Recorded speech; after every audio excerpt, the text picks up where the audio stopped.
For the better part of 80 years, C&A was one of those shops you didn't think about until it was gone.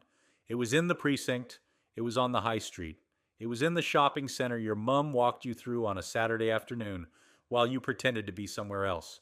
120 branches at its peak, selling ready-made coats, suits, school uniforms, and wedding outfits to families who needed to look presentable without spending more than they'd budgeted. The prices were on the tags. The fitting rooms were plain. The assistants pointed you in the right direction and left you to it. Then, in the summer of 2000, C&A announced it was shutting every British branch. All of them. All at once. The terrazzo floors went quiet. The rails came down. And a shop that millions of people had taken completely for granted simply wasn't there anymore. If you'd walked into a C&A in, say, 1975, you wouldn't have mistaken it for anywhere else. Not for Marks and Spencer, with its carefully guarded reputation, its marble effect counters and its sandwiches. Not for a department store with a perfume counter at the entrance, and a doorman who made you feel you ought to have dressed better before arriving. And certainly not for a boutique, where everything cost twice what you'd expected and the assistant looked you up and down before saying good afternoon. C&A was its own thing entirely, something between an outing and an errand, a place your mum could buy school trousers, a winter coat for herself, and a shirt for your dad, all on one floor, all at prices she'd already checked in the window before she walked in. It was big enough to feel like going somewhere, familiar enough to feel like routine, and cheap enough to matter, genuinely matter to a household watching its pennies. The first British branch opened on Oxford Street in 1922. The Brenninkmeijer family, Dutch, Catholic, and intensely private, had been in the textile trade since the 1840s, building a business across the Netherlands and Germany that revolved around a single powerful idea: ready-made clothing sold at fixed prices to ordinary people who had neither the time nor the money for bespoke tailoring. The initials stood for Clemens and August, two brothers who'd founded the original firm in Sneek, a small town in Friesland. By the time they reached Britain, they already knew the formula, and Oxford Street, loud, wide, relentless with foot traffic, the gravitational center of London shopping, was exactly the right address for what they had in mind. What they brought was simple and at the time quietly radical. Ready-to-wear women's clothing in multiple sizes at fixed prices, displayed on open rails where customers could touch the fabric, check the label, hold a blouse up against themselves in the mirror, all without asking permission, catching anyone's eye, or waiting for an assistant to unlock a glass cabinet. That sounds entirely unremarkable now.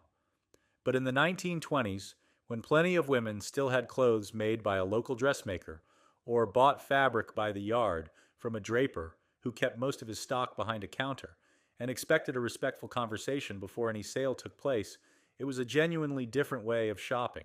You walked in, you browsed at your own pace, you found your size on the rail, you checked the price on the tag, you paid at the till, you left with a carrier bag. Nobody measured you, nobody tutted, nobody made you feel you were being assessed or judged for what you could afford.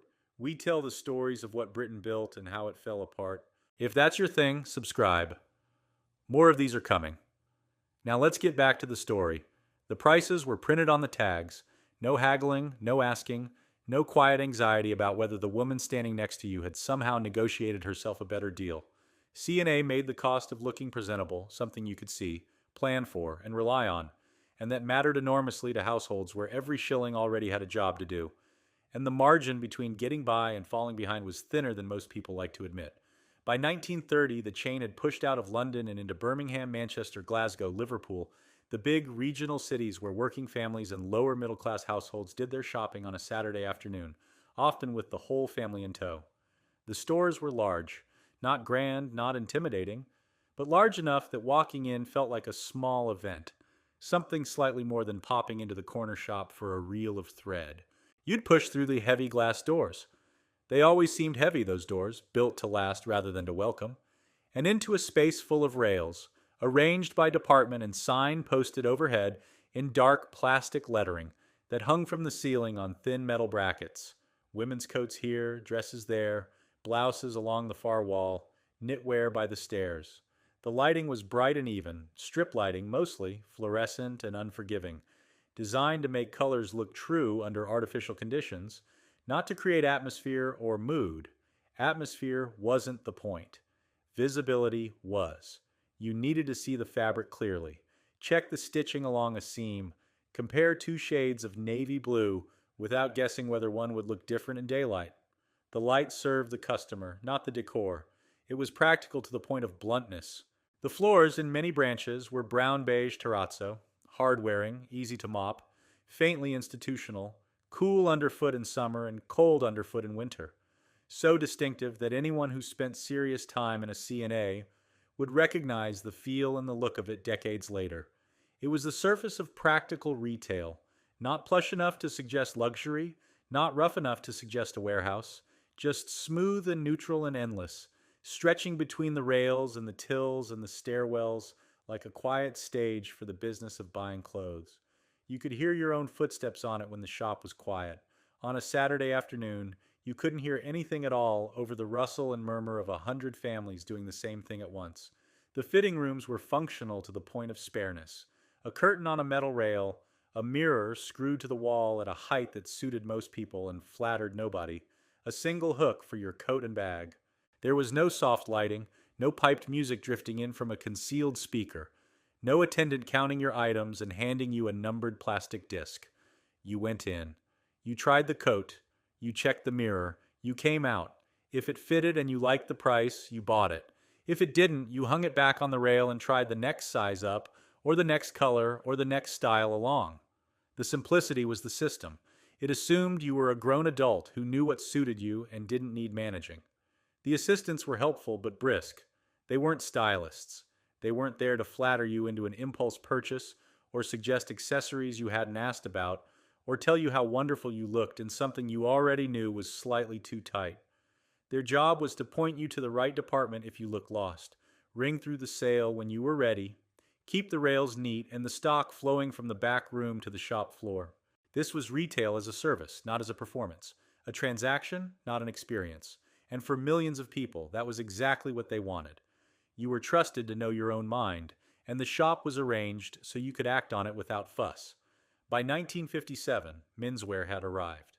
Now a man could walk into C&A and buy a suit, a sports jacket, a pair of work trousers, the stuff of ordinary working wardrobes, without setting foot in a tailor's or paying tailor's prices. The Westbury label became the menswear line that people knew, and it offered something very specific. Decent-looking clothes at mid-range prices for men who needed to be presentable at the office or the interview or the family wedding without spending a week's wages on a single jacket. The man at C&A wasn't a fashion plate.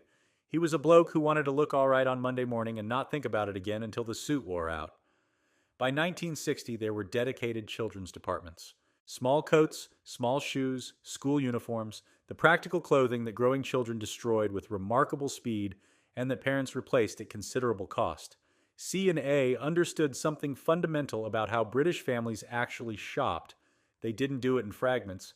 Mum's winter coat, Dad's new jacket, the children's school shoes, a couple of blouses, a pack of socks. If you could get it all done under one roof, in one trip, on one Saturday afternoon, and still have change from what you'd budgeted, you would. And C&A made sure you could. The whole store was arranged around that logic. It wasn't organized to make you linger.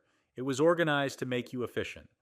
Then came the 1960s, and the chain did something that surprised people who'd written it off as a sensible, slightly dull family outfitter, with as much fashion credibility as a cardigan. It started stocking the mini-skirt. It launched youth-focused ranges aimed at teenagers and young women who had money to spend and no interest in looking like their mothers. The Clockhouse label appeared, younger, bolder, priced for Saturday job wages, and suddenly the chain that dressed your nan was making a serious play for your older sister as well. By 1967, Twiggy, the most photographed face in Britain, had designed a line for C&A. It wasn't couture, it wasn't trying to be, but it was fast, it was cheap, and it was on the rail before most people had finished reading about it in a magazine. Walk into the Birmingham branch in 1971, and you'd have seen the shift written into the building itself. Boldly patterned carpets on the upper floors, futuristic light fittings that looked like they belonged on the set of a science fiction program, a coffee shop where you could sit down after an hour of browsing, drink something hot, and rest your feet before deciding whether to go back for that coat. And in the basement, the Gear Cellar, a C&A's dedicated youth space, with an amoeba-shaped fitting room, music playing, and a deliberate attempt to make teenagers feel they were shopping somewhere that understood them, not somewhere their parents had deposited them while they looked at curtain fabric upstairs. This was mass fashion trying to feel current, easy, democratic, not avant-garde, not exclusive, not the sort of thing that got breathless write-ups in the Sunday supplements, just available in your size at a price you could manage without lying awake thinking about it. C&A's particular talent was never leading fashion. It was following it, quickly, cheaply, and at a scale that meant a woman in Plymouth and a woman in Newcastle could both be wearing the same catwalk-inspired coat within weeks of it appearing in Vogue. The chain had a reputation, never quite confirmed and never quite denied, for knocking off designer looks with impressive speed. You didn't go to C&A for originality. You went because what you wanted was already on the rail, in 12 sizes, at a price that didn't require a conversation with your bank manager or a guilty glance at the household budget. That was its gift, making fashion feel like something that happened to ordinary people in ordinary towns, not just to models in London and editors in New York. But C&A wasn't just a shop. It was part of something much larger, a transformation in how the whole country bought, wore, and thought about its clothes. For most of the 19th century and well into the 20th, a significant number of British households either made their own clothes at home, had them made by a local seamstress or tailor, or bought them from drapers and outfitters who kept stock behind counters and expected a respectful inquiry before you handled anything. Ready-to-wear clothing existed, certainly. The factories of Leeds and Manchester had been turning it out since the Victorian era, but it carried a faint whiff of the inferior. Factory-made, mass-produced, not quite the thing. The idea that you could walk into a large, clean, well-lit shop and buy a perfectly decent winter coat straight off the rail, in your size, without anyone measuring you or raising an eyebrow, that was a 20th century development. And C&A was one of the firms that made it feel not just acceptable, but normal. The business model was built to scale from the beginning. Buy in enormous bulk from manufacturers and negotiate hard on price. Standardize the ranges across all branches so that stock control, visual display, pricing, and replenishment could be managed centrally rather than branch by branch. Keep the prices fixed and visible, printed on the tag, no negotiation, no ambiguity, no discretion. Display everything openly on rails and tables. Train the staff to serve efficiently rather than to sell persuasively. Advertise nationally in newspapers and magazines and later on television, with adverts that listed exact prices, fabric names, and sometimes even the specific publication dates of new collections. Open branches in every city where the foot traffic and the demographics justified the investment, and reinvest the profits carefully. The Brenninkmeyers were famously private about their finances and famously cautious about debt. There were no outside shareholders to appease, no quarterly earnings to announce, no city analysts to impress. The family owned the company outright, generation after generation, and they expanded when the numbers made sense, not when the market demanded gestures of ambition. What made C&A necessary was the same broad shift that made Marks and Spencer, British home stores, and Littlewoods necessary. Britain's growing expectation that ordinary families could and should be able to dress respectably without spending a fortune or going through an ordeal to do it. The post-war decades accelerated this sharply. Full employment, rising real wages, the welfare state, a generation that had endured rationing and make do and mend, now had more disposable income than their parents had ever imagined, and they wanted to spend it efficiently. Clothes weren't luxuries anymore. They were running costs, something every household needed in quantity, at a price that left room for everything else. C&A gave them a place to manage exactly that. The employment structure inside the stores told its own quiet story about how mass retail actually worked. A large C&A branch might have several dozen staff, sometimes more. Sales assistants on the shop floor, department supervisors keeping an eye on stock levels and staff rotas, stockroom workers processing deliveries and feeding garments onto the rails, display teams dressing mannequins and arranging the windows, cashiers at the tills, cleaners who came in early and stayed late, and a branch manager who answered to regional management and ultimately to the family. The work was retail work, not artisanal, not creative in the traditional sense, but skilled in its own quiet, demanding way. Keeping a busy shop floor properly stocked, consistently tidy, and genuinely welcoming across a dozen different departments: women's coats, men's suits, children's shoes, teenage fashion, knitwear, accessories, required coordination, stamina, an excellent memory for what was where and what was running low, and a tolerance for being on your feet all day in shoes that were never quite comfortable enough. C&A invested in staff training more seriously than many of its competitors bothered to. Its internal archive, surviving at the History of Advertising Trust and the University of the Arts London, shows manuals on customer service, stock management, visual display techniques, and staff development. These weren't glamorous documents. Nobody read them for pleasure, but they reveal a company that took the mechanics of mass retail seriously, that understood the difference between a well-run shop floor and a chaotic one, and knew that the difference showed up in the takings at the end of each week. And then there was the architecture. This is where C and A's story becomes something bigger than fashion, bigger even than retail. Something about how Britain physically rebuilt itself in the decades after the war. As town centers were replanned and reconstructed through the 1950s, 1960s, and 1970s, C&A followed the developers into the new spaces. Precincts went up in Coventry, Stockport, Doncaster, Plymouth, and dozens of other towns. Shopping centers were built, some open air, some enclosed, some brutalist, some optimistic, most somewhere in between. C&A took anchor units in many of them because a large clothing chain with high foot traffic was exactly what a new development needed to justify its existence. Some branches moved into converted cinemas or former theaters, big, deep buildings with the floor space and ceiling height that a major clothing retailer required. Others were purpose-built, blank modern facades in concrete or tile, heavy internal lighting, plate glass windows dressed with mannequins, and the standardized fittings that made every C&A branch feel like a cousin of every other branch in the country. The same dark plastic signage hanging from the same metal brackets, the same cash registers, the same storage bins and shelving units behind the counters, the same red and white carrier bags with the C&A logo. If you'd been in one C&A, you could navigate any C&A in Britain without asking for directions. That uniformity was entirely deliberate. It meant staff training was transferable from branch to branch.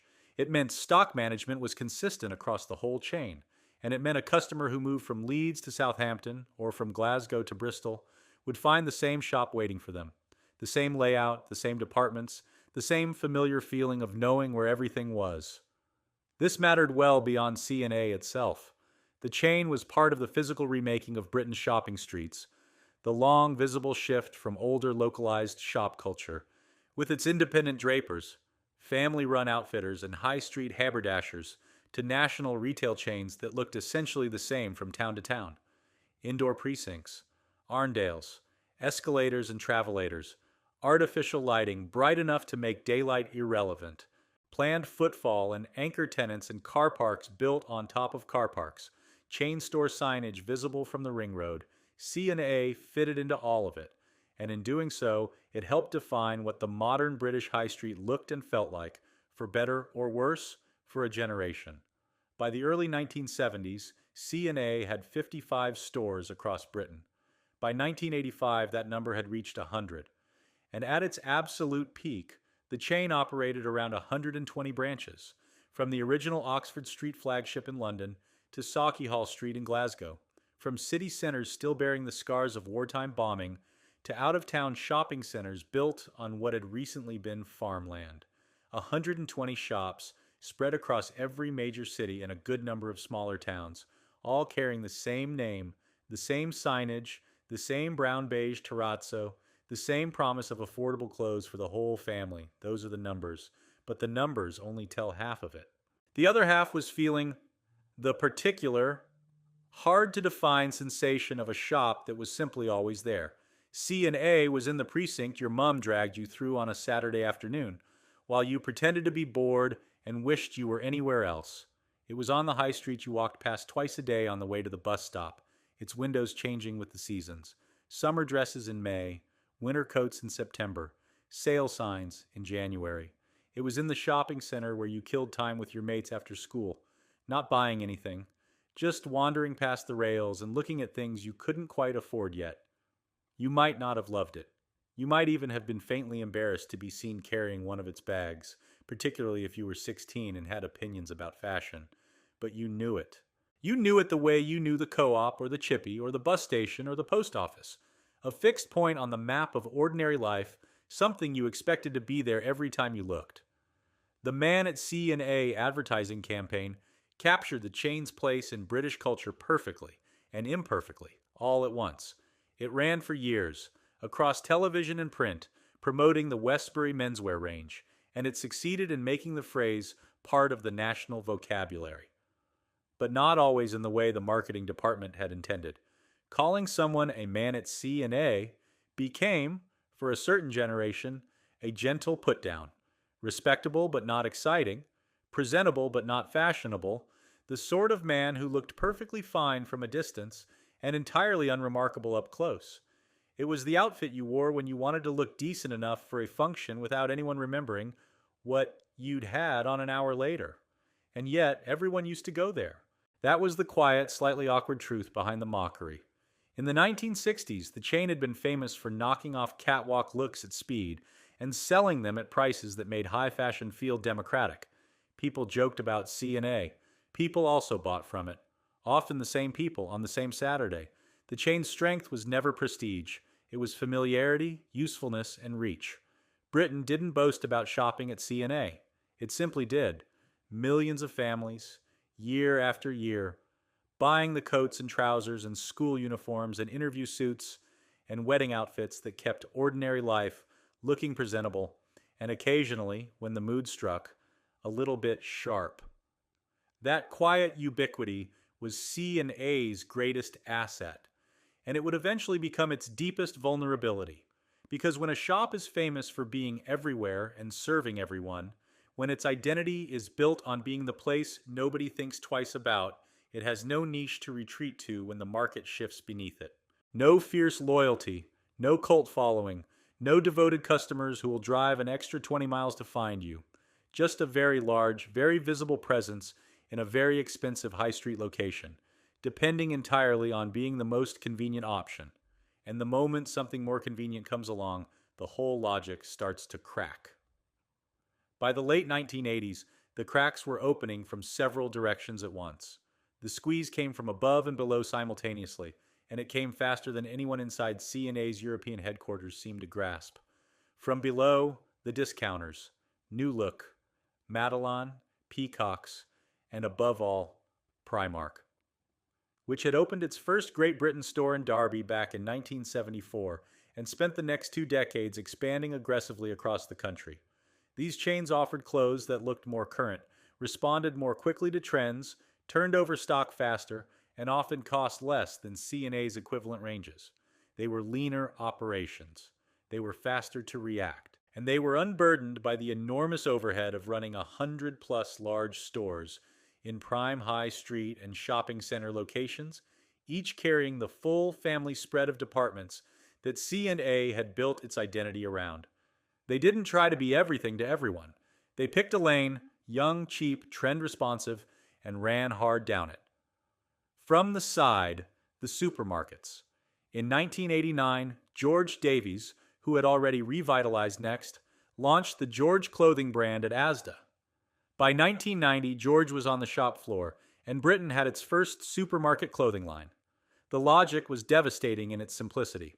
If a family was already doing the weekly food shop at Asda on a Saturday morning, pushing a trolley past the bread and the cereal and the frozen peas, and Asda happened to sell perfectly serviceable children's t-shirts, men's polo shirts, women's basics, and school uniforms at competitive prices, right there beside the groceries, why would that same family get back in the car, drive across town, find a parking space, and make a separate trip to C&A, the whole one-stop family clothing proposition that had sustained C&A for decades, was suddenly, sharply less distinctive.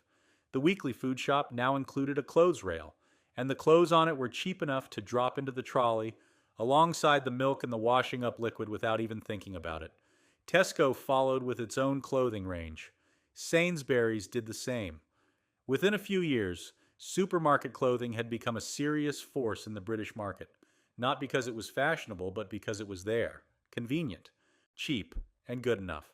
Nobody was going to win a style award wearing a George Polo shirt to the school gates, but nobody was going to notice or care either. And for millions of families juggling time and money and 3 children's worth of rapidly outgrown school clothes, good enough and already in the trolley, turned out to be a far more powerful proposition than slightly better quality but across town in a separate shop. And then there were the problems that came from within C&A itself, the decisions that turned a difficult situation into an impossible one. The company had moved towards centralized buying across its entire European operation. The idea made sense on paper and in the boardroom. Pool the purchasing power of every European market, negotiate harder with manufacturers, standardize the product ranges, and distribute them from central warehouses across the continent. Economies of scale, efficiency, cost reduction. In practice, it meant that clothing lines were increasingly being selected for the European market as a whole, not for individual countries. A coat designed to sell well in Dusseldorf, Rotterdam, and Milan didn't necessarily suit the tastes, or the climate, or the expectations of shoppers in Manchester, Glasgow, or Cardiff. The company later admitted as much. Centralized buying had disconnected C&A from the specific preferences of its British customers, the very customers it had spent decades understanding better than almost anyone. The chain that had built its success on knowing what ordinary British families wanted to wear and at what price and in what size was now in effect guessing from a continent away. The numbers were brutal and unambiguous. Over 6 years, C&A's share of the British clothing market fell from 4.4% to 1.9%, more than halved. The chain was losing roughly £1 million a week in Britain. Over the course of 5 years, the British operation bled around £250 million. Blue Water, one of the newer and more prestigious retail developments in the southeast, saw its C&A close well before the final reckoning, an early signal that even new, well-located stores couldn't save a brand that had lost its grip on its market. The mid-market associate, that comfortable, sensible space between department store formality and bare-bones discounting. The territory C&A had occupied profitably for the best part of 80 years was being crushed from both ends at once, and C&A was standing right in the middle of it. Too expensive to compete with Primark, too unfashionable to compete with the specialists, too slow to compete with anyone, and too large to hide. The end, when it came, was sudden. Not a slow winding down, not a gradual, dignified retreat. A single announcement, delivered on a single morning, that landed like a door slamming shut in a quiet house. On a June morning in the year 2000, managers at all 109 remaining UK stores were told to delay opening. Staff gathered inside behind locked doors and pulled down shutters before the first customers arrived. The news was delivered while the shop floor stood empty and the lights were still warming up. C&A was closing every branch in Britain and Ireland. All of them, not some, not the worst performers, not a strategic retreat to the strongest locations. All 109. Roughly 4,800 people would lose their jobs. 3 distribution centers would close as well. Usdahl, the shop workers' union, expressed anger at the lack of advance warning. Some employees had heard nothing until that morning. Others had suspected something was wrong but had been told not to worry. The shock was the quiet, disbelieving kind. The kind that comes when something you'd assumed was permanent, something as fixed as the pavement outside, turns out to have been running on borrowed time for years. Some staff had worked at C&A for a decade or more. A few had been there since the 1970s. The company said it would offer redundancy packages above the statutory minimum, and that it would try to help with retraining and job placement. But the fundamental fact was blunt and bare.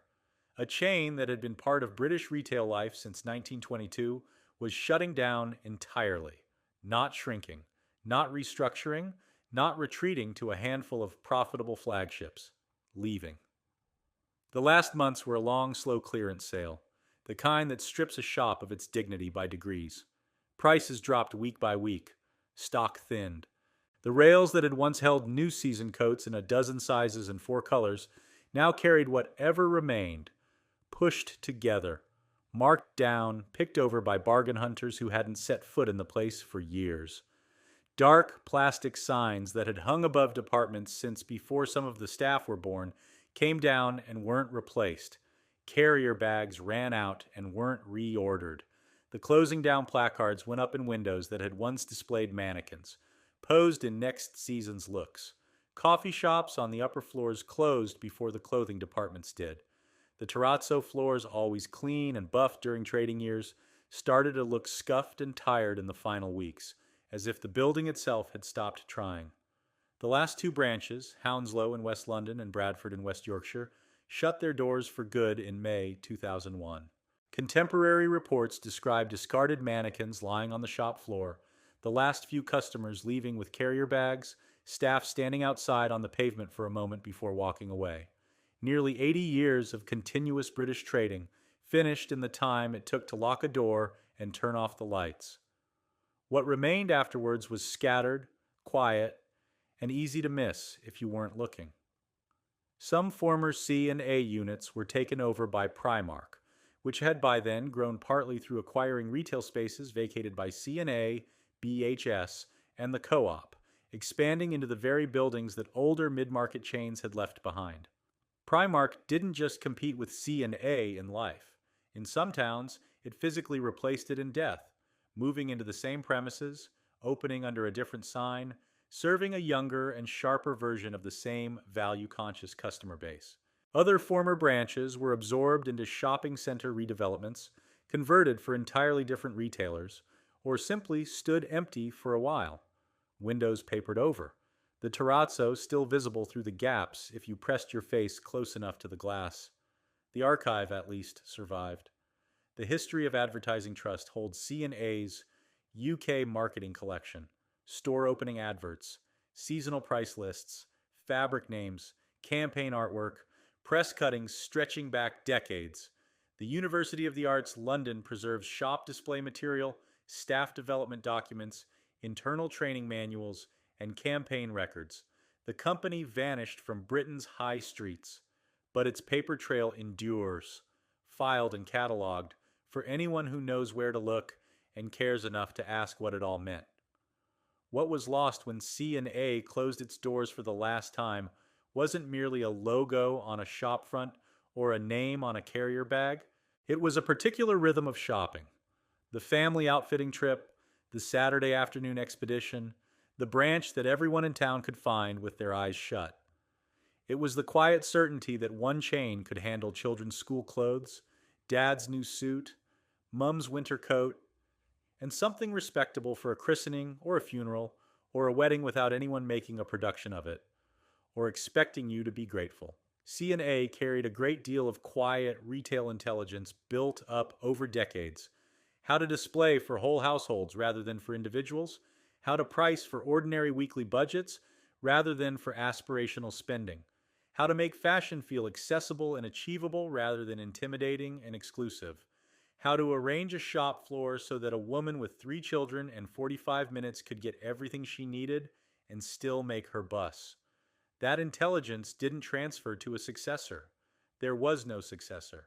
It simply dispersed into the memories of the people who'd worked there, into the archive boxes at HAT and UAEL, into the muscle memory of a retail culture that no longer existed. C&A's disappearance also marked something broader and harder to reverse: the weakening of the mid-market high street. The space between department store formality and bare-bones discounting had been C&A's natural territory for the better part of 80 years, and by 2001 that space was visibly shrinking. Chains that tried to be everything to everyone, affordable but not bargain basement, fashionable enough but not edgy, welcoming but not thrilling, found themselves outflanked by competitors who had picked one thing and committed to doing it harder, faster, and cheaper. What was gained should be stated plainly and fairly, because the audience deserves honesty rather than sentiment. The discounters offered sharper prices and faster responses to trends that changed by the week rather than by the season. Supermarket clothing offered convenience that C&A could never hope to match. No separate trip, no extra car park ticket, no second stop, just a rail between the baked beans and the checkout. Primark's later growth into one of the biggest clothing retailers on the British High Street proved beyond any doubt that shoppers hadn't stopped wanting affordable fashion. They just wanted it in a different format, at a different pace, with a different energy. C&A's problem was never that people stopped wanting cheap, decent clothes. It was that they could now get them more cheaply, more fashionably, or more conveniently somewhere else. That isn't a tragedy. It's a market doing what markets do. The larger pattern is bigger than any one chain. C&A's fall sits inside the long, ongoing remaking of the British High Street. National chains replacing local shops, then newer national chains replacing older ones, shopping center culture giving way to out-of-town retail parks and supermarket clothing, and eventually to online ordering from your sofa at midnight. The mid-market squeezed from above and below until it barely exists. C&A is a very British story, even though the company was Dutch, because Britain adopted it completely, wove it into the fabric of the high street, took it entirely for granted, expected it to be there every Saturday, and then made it obsolete. Think of the terrazzo floor, that brown-beige surface, hard and smooth underfoot, that ran through every branch like a quiet signature nobody noticed until it was gone. Think of the fitting room curtain, the quick tug to make sure it was properly closed, the single hook on the wall for your coat and handbag, the mirror that showed you what the coat would look like before you committed your money and your trust to it. Think of the price tag turned over twice and then once more, because the whole point of C&A was that you could afford what you were holding, and you wanted to be absolutely sure before you queued for the till. Think of your mum or your nan standing at the rail with two coat hangers in her hands, weighing up one against the other, tilting her head, checking the lining, feeling the weight of the fabric between finger and thumb, taking her time about it because nobody was going to rush her and she'd rather get it right than get it done quickly. The assistant a few feet away, folding a jumper back onto a display table, not hovering, not selling, not offering opinions, just there if needed, part of the furniture, part of the ordinary machinery of a shop that worked the same way it had worked for decades. The hum of a big clothes shop on a weekday morning, not busy, not empty, just ticking along the way it always did. Footsteps on the terrazzo, a rail clicking as someone pushed the hangers along, looking for a size 14. The faint smell of new fabric and floor polish, and the coffee shop 2 floors up. The carrier bag rustling as you left through the heavy glass doors and stepped back into the high street, squinting slightly at the daylight after the fluorescent brightness inside. For nearly 80 years, C&A helped teach Britain what mass market family fashion looked like. Not luxurious, not glamorous, not the sort of thing that got breathless write-ups in the color supplements or talked about at dinner parties. Just available, in your size, at a price you could manage, in a shop you could find in almost any city in the country. It was never the place people boasted about. It was the one they expected would always be there. And perhaps that's why its disappearance still catches people off guard, a quarter of a century on. Not because it was extraordinary, because it was ordinary. Thoroughly, reliably, comfortably ordinary. And ordinary things, when they vanish, leave a gap that's harder to name than to feel. Did your town have a C&A? Was it in the precinct, the Arndale, the High Street, or the shopping center? Do you remember the lighting, that bright, even unforgiving fluorescent glow? Do you remember the carrier bags, the labels sewn inside the coats, the weight of the doors as you pushed your way in? Do you remember the first thing your mom or dad bought you there? The school coat that was meant to last 2 winters? The first proper shirt with a collar? The shoes that pinched for a fortnight until you'd worn them in? Or do you remember the last time? The closing down signs in the window, the half-empty rails, the strange, unsettling feeling of watching something familiar disappear from a street you thought you knew. If you do, leave it in the comments. These memories belong to everyone who ever walked through those doors and came out carrying a bag.